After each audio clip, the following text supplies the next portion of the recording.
A'udzu billahi minasyaitonir rajim. Bismillahirrahmanirrahim. Wala in adaknal insana minna rahmatan summa naza'naha minhu innahu laya'usun kafur.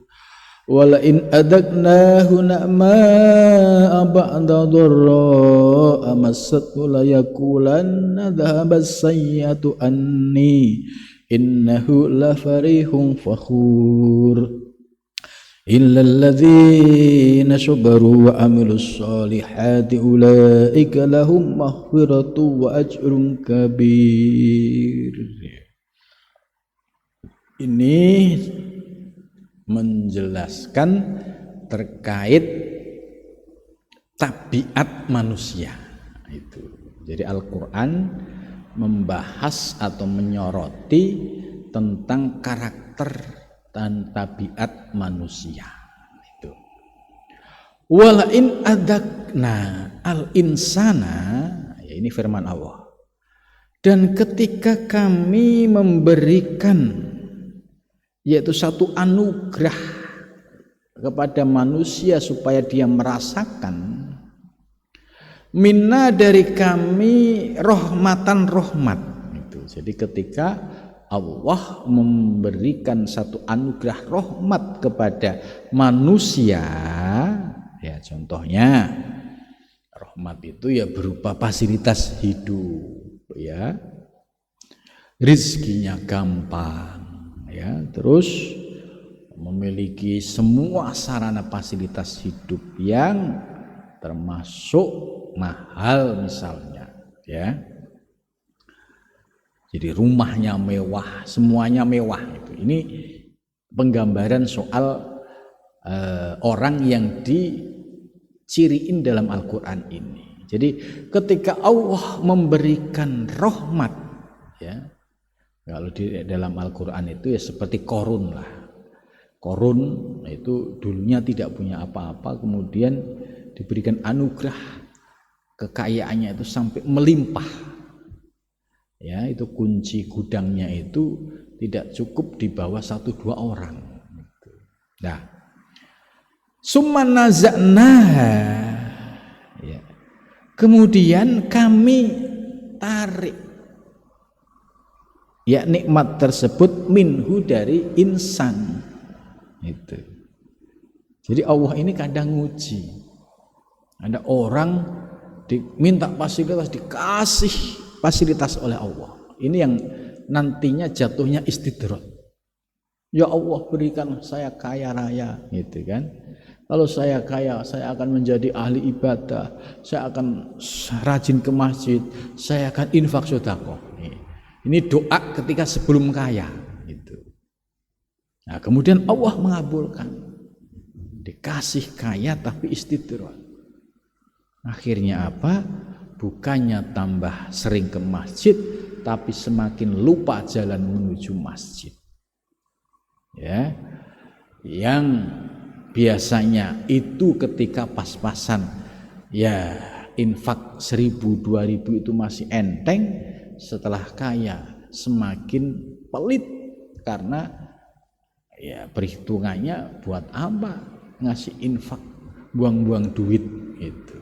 Nah ini ada orang yang posisinya seperti ini gitu. Nah, kemudian setelah itu apa? Summa naza'naha. Kemudian kami mencabutnya, menarik kembali.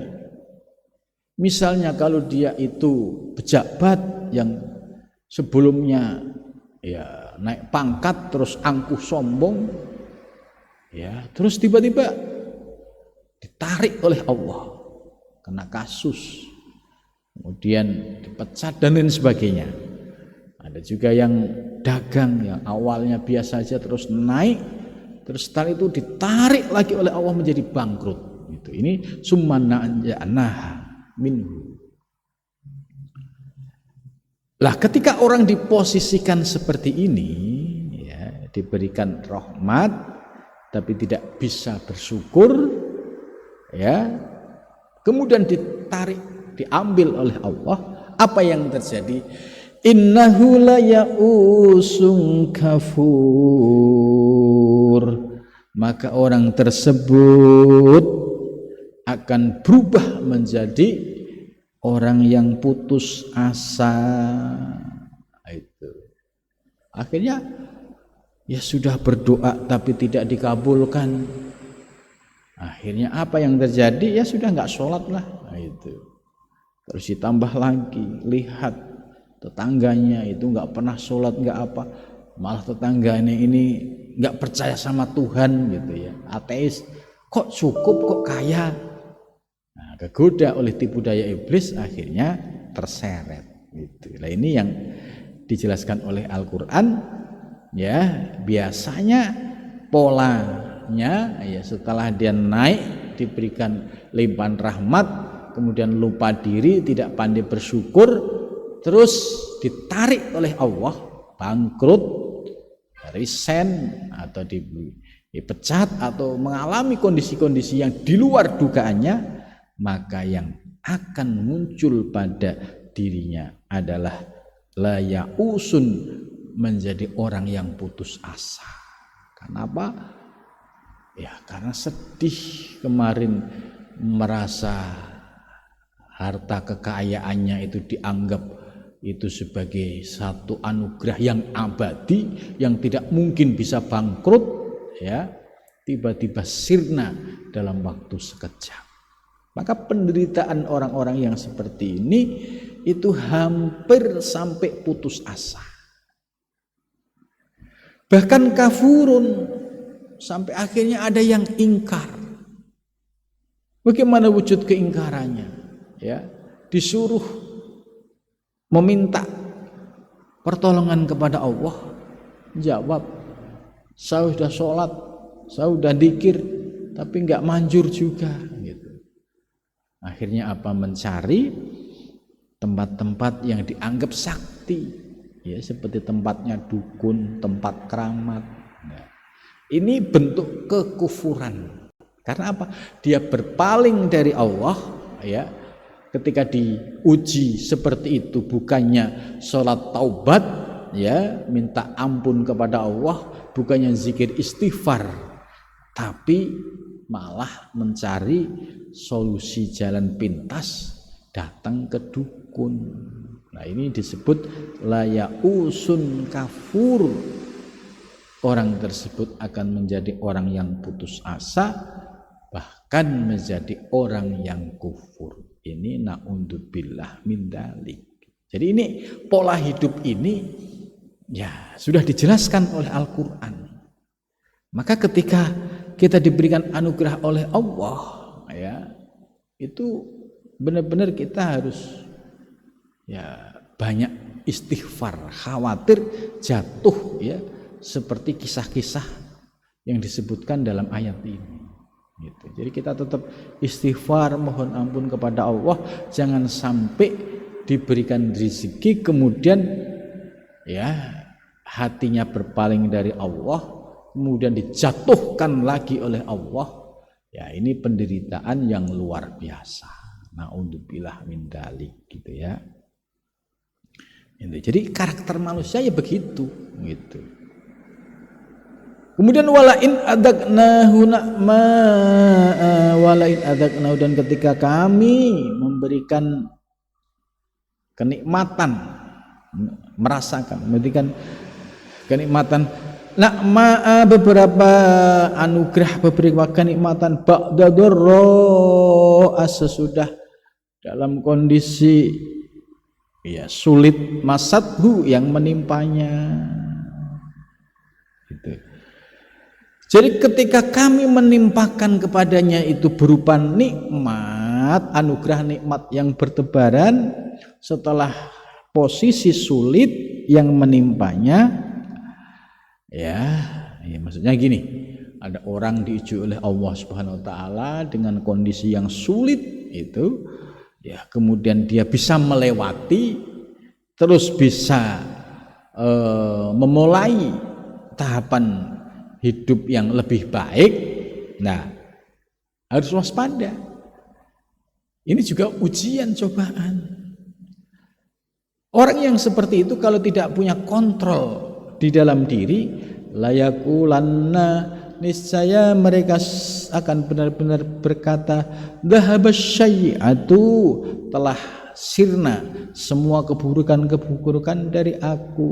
Itu. Nah, ini kalimatnya ini perlu dilihat. Dhahaba, hilang, as-syai'atu, segala keburukan, yaitu kesulitan-kesulitan ani dariku. Ini kalimat yang telah kehilangan tauhid. Tapi kalau orang yang paham ilmu tauhid, ketika penderitaannya sudah diangkat oleh Allah, pertama yang terucap dari lisannya, alhamdulillah ya Allah, telah melewati masa-masa sulit. Gitu. Ini kalimat ini bisa dilihat, ya, orang bertauhid atau tidak. Kalau orang bertauhid pasti Allah dulu yang diutamakan. Karena hakikatnya yang bisa memberikan rezeki, yang mengangkat kesulitan ya hanya Allah. Tapi kalau orang yang hatinya dalam keadaan ghaflah, lalai, ya itu ini semua sirna, ya karena kecerdikanku, karena strategiku gitu. Ini keakuannya muncul. Bahkan lafarihun, dia senengnya itu berlebihan. Ini gua gitu kan. Setelah sukses lagi ketika ditanya, ini gara-gara strategi saya, ini kehebatan saya. Bahkan fakhurun, karena senang yang berlebihan, ya, tidak kontrol diri, jadinya fakhurun, menjadi orang yang sombong, yang angkuh. Itu la farihun fakhur, ya. Ini kenapa demikian? Karena tadi ketika dirubah situasinya dari buruk menjadi baik, dia lupa sama Allah, ya. Sehingga apa? Merasa dirinya mampu melepaskan diri dari penderitaan, melupakan Allah yang hakikatnya yang bisa melepas penderitaan yang sedang dialami. Itulah. Orang-orang yang ghaflah seperti ini cukup banyak, ya, di tengah masyarakat kita. Lah, dari ayat ini kita bisa mengambil ibroh pelajaran. Ada dua hal, kalau kita diberikan rahmat, waspada. Waspadanya gimana? Jangan sampai dengan rahmat itu hati kita berpaling dari Allah. Maksudnya ya tetap istiqomah.